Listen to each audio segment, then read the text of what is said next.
क्या गरीबी एक मानसिक रोग है? सच है ये। हम जिस किसी चीज या काम के बारे में सबसे ज्यादा सोचते हैं तो हमारा मन लगातार उस चीज या कार्य के अनुकूल होने लगता है और हमारे सारे कार्य उसी दिशा में होने लगते हैं।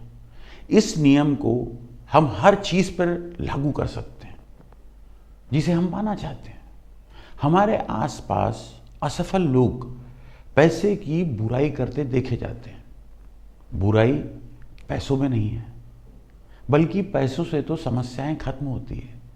और जब आप ये बात समझ जाएंगे तब आप पैसे को पाने में भी सफल हो जाएंगे।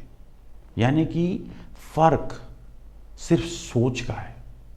आपकी जिंदगी में कितना धन आएगा ये इस बात पर निर्भर करता है कि पैसों के साथ आप किस तरह के इमोशंस रखते हैं, आप पैसों के बारे में क्या सोचते हैं। यानी कि पैसे और आपके मन के बीच किस तरह का कनेक्शन और कॉम्बिनेशन है, क्योंकि यही कॉम्बिनेशन आपको बताएगा कि आप जिंदगी में पैसे को अपनी ओर आकर्षित कर पाएंगे या नहीं।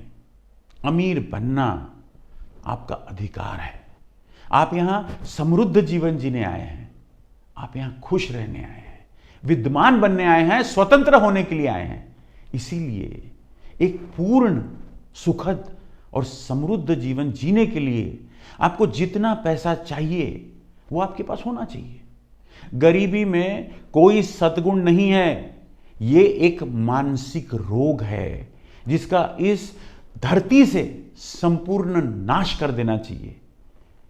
आप यहां विकास करने आए हैं, विस्तार करने आए हैं और खुद को प्रकट करने आए हैं। आध्यात्मिक दृष्टि से, मानसिक दृष्टि से और भौतिक दृष्टि से आपके पास इन सारे क्षेत्रों में संपूर्ण विकास और अभिव्यक्ति करने का पूरा अधिकार है, जिसे आपसे कोई छीन नहीं सकता। आपको खुद को सौंदर्य और विलासिता से घेर लेना चाहिए। जब आप असीम दौलत का आनंद ले सकते हैं तो फिर सीमित पैसों से क्यों संतुष्ट रहे। पैसों से दोस्ती करना सीखिए और आपके पास समृद्धि रहेगी। अमीर बनने की आपकी ये इच्छा अधिक पूर्ण, अधिक खुश, अधिक अद्भुत जीवन जीने की इच्छा है। ये एक ब्रह्मांडीय आकांक्षा है। ये अच्छी है, ये बहुत अच्छी है।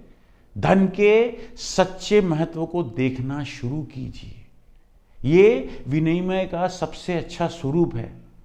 इसका मतलब है अभाव से आजादी। इसका मतलब है सौंदर्य, विलासिता, समृद्धि।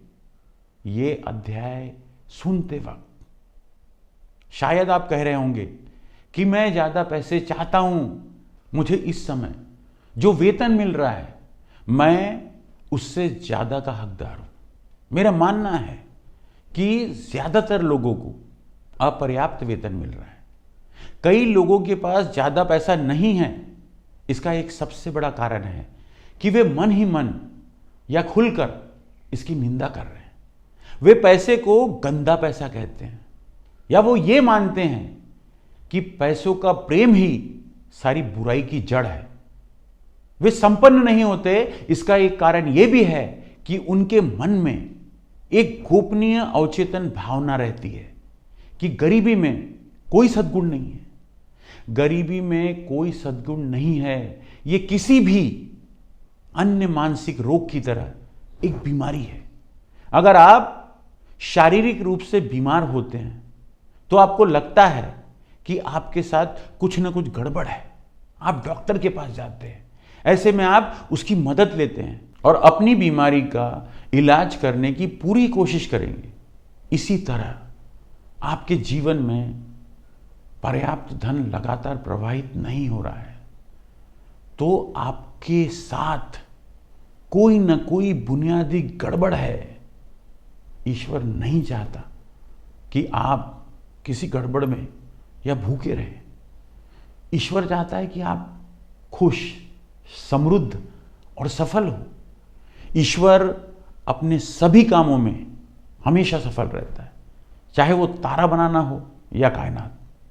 आपकी इच्छा हो सकती है कि आप संसार की सेवा करें, या फिर विदेश में कला का अध्ययन करें, या फिर आपके मन में कॉलेज जाने की इच्छा हो, या किसी श्रेष्ठ स्कूल में अपने बच्चों को भेजने की इच्छा।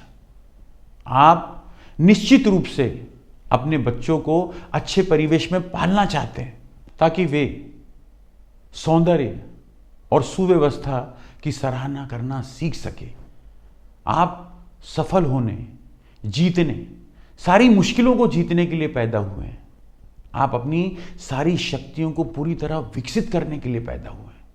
अगर आपके जीवन में आर्थिक अभाव है तो इसके बारे में कुछ करें। धन संबंधी अंधविश्वासी मान्यताओं से तुरंत मुक्ति पालें। कभी भी पैसे को बुरा या गंदा ना माने। अगर आप ऐसा करते हैं तो पैसों के पंख लग जाएंगे और ये उड़कर आपसे दूर चले जाएंगे। याद रखें, आप जिसकी निंदा करते हैं उसे आप खो देते हैं। मिसाल के तौर पर आप मान लें कि आपको जमीन में सोना, चांदी, लोहा या तांबा मिलता है, तो क्या आप इन चीजों को बुरा कहेंगे?